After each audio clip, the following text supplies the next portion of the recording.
चंदा सुनी आवाज करना पिया के लिखिए पठाओ पानी पिया के लिखिए पठाओ पाती चंदा जुने वो जुगना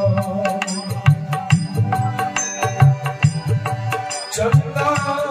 जुने वो जुगना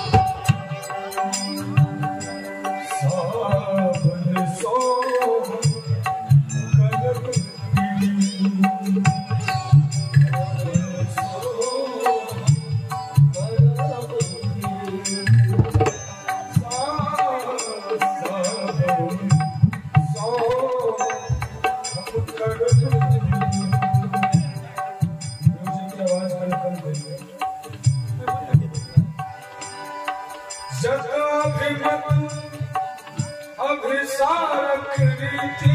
चंदा जग अभिमत अभिसारक रीति चंदा जुगुगा जुगुगा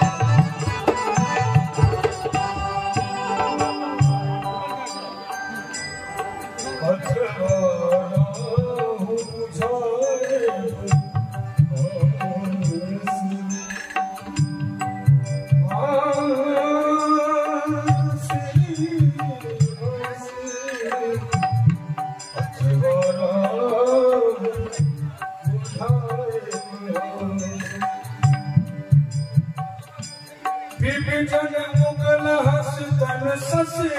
चंदा जन मुगल हस्तन ससी चंदा जुगुगा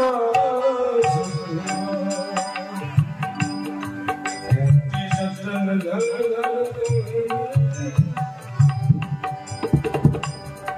कोटि जतन घर तुहरे आज घन तुम कर ले मन ही विद्यापति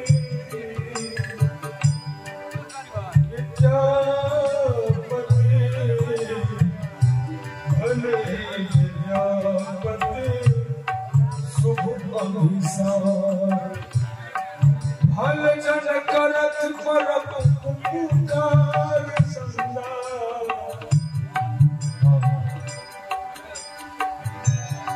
हल जन करत परब पुकार चंदा जुगुगा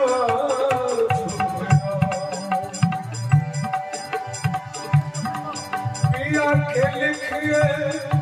पठाओ के लिखिए